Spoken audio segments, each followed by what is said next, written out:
It's a pretty cool thing to get to spend 9 whole days just riding your bike, where all you have to worry about is where are we going to sleep tonight, what are we going to eat next, I hope it doesn't rain, how am I going to make it up this hill. When Glen first asked me if I wanted to come up to Thunder Bay with him and be the first people to tour this whole route, it was an immediate yes, even before he'd finished asking the question. Knowing what little I do about how great the riding up in that part of Ontario is, it was a no-brainer. Not to mention the amount of time Glen had put into making this route, and knowing how meticulous he is with his route building, what kind of riding he likes to do, I knew it was going to be a pretty cool trip. And I was not disappointed.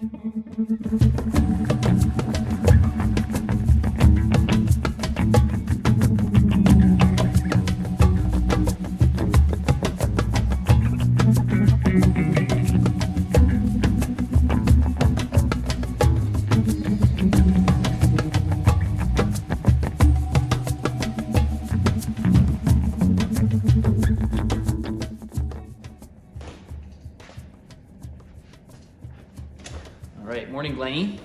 Morning, Theo. Hey, my name's Glen Quinn, and I work in sales and service at Brockton Cyclery. So if I'm honest, when I moved to Northern Ontario 4 years ago, I really wasn't all that enamored with the place, but through my time spent exploring on my bike and poring over maps, I really started to see the untapped potential that the area had, and I wanted to really lock in and spend some time developing a route in Northern Ontario to show people what it has to offer. So the NWO Rambler, or the Northwestern Ontario Rambler, is an 800 kilometer bike touring route that takes you through some of Northern Ontario's hidden gems. It traverses canyon country, which is a really unique geological area in Ontario, as well as visiting some remote lakes, high plateaus, and generally just gives you a really good sample of what Northern Ontario has to offer for bike touring.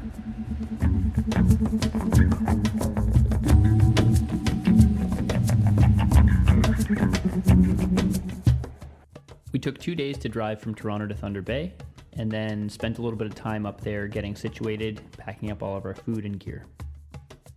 On top of having to carry food for 9 days for 2 people, the NWO Rambler definitely presented its own set of unique challenges for a few other reasons. So while the riding on the NWO Rambler is not overly technical, it presents its own unique series of challenges based on how remote the route is, how much you have to carry based on the lack of resupply, and how difficult it would be to access in the event of an emergency. Obviously, this means we would have to bring an extensive first aid and repair kit, as well as a satellite communication device. It also meant that we had to bring gear that would allow us to sleep and ride in a huge range of temperatures and weather conditions. And once we finally got all of that sorted, we got to ride our bikes.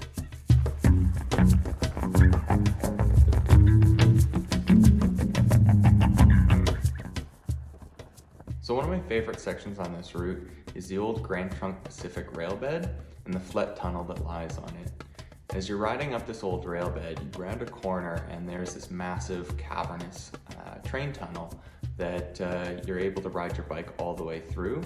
And it serves as a stark reminder of the industrial past of the region. So another one of my favorite sections of this route came on our 3rd day. As you turn away from the Black Sturgeon Lake, you begin a long, sustained 20-kilometer climb, and it reaches this high point in the landscape where you just get this expansive vista over the fall foliage. Another really cool feature on the route is Wee Canyon. It's over 100 meters deep, and there are plants at the bottom that you won't find until you travel 1,000 kilometers further north. There's also the Aldena Fire Tower, which is a fire lookout tower that was built in 1958.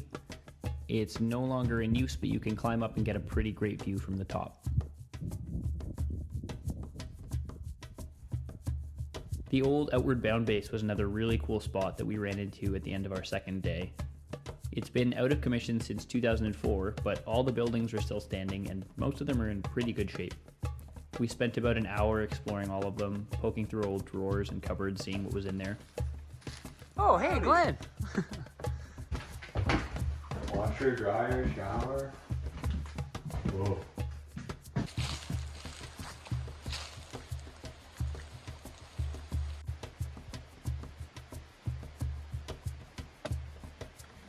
There's even a sauna, which is still fully functioning right on the shore of Black Sturgeon Lake. It's a sauna! The sauna! Needless to say, we ended our day with a sauna and a jump in the freezing cold water. Obviously, no bike tour is all sunshine and rainbows, and the NWO Rambler is no exception to that. It's got some pretty tough sections.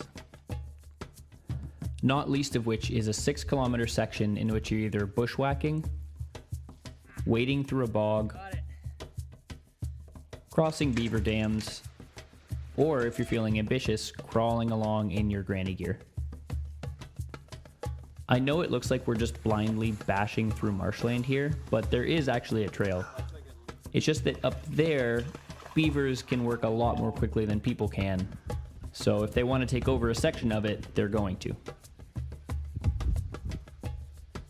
So that's the trail. That's what we have to get across. And that's how we're gonna do it. Right, Glenny? Yes, sir.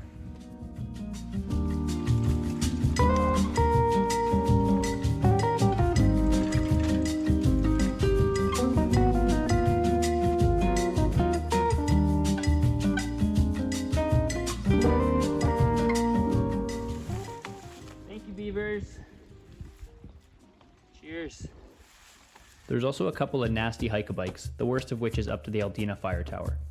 You don't gain a ton of elevation, but it's very slow going, and it took us the better part of an hour to get up there. You're pushing your bike over slippery boulders and through running water pretty much the whole time. We were both on rigid mountain bikes, Glen on a 29 by 3-inch tire, me on a 29 by 2.6. Not only are the road surfaces pretty unforgiving on this route, but you have to carry so much stuff that a big tire is pretty much essential. Your bike also needs to have a pretty substantial amount of cargo capacity, so rack mounts or cargo cage mounts are essential. Personally, I wouldn't attempt this route on anything smaller than a 2.4-inch tire. Now, I think that Thunder Bay and the whole Northern Ontario region is severely underexplored in the bike touring community. And by publishing this route and having people come up and ride it, I think that we can bring a lot of tourism to Northern Ontario and show people what we've got to offer up there.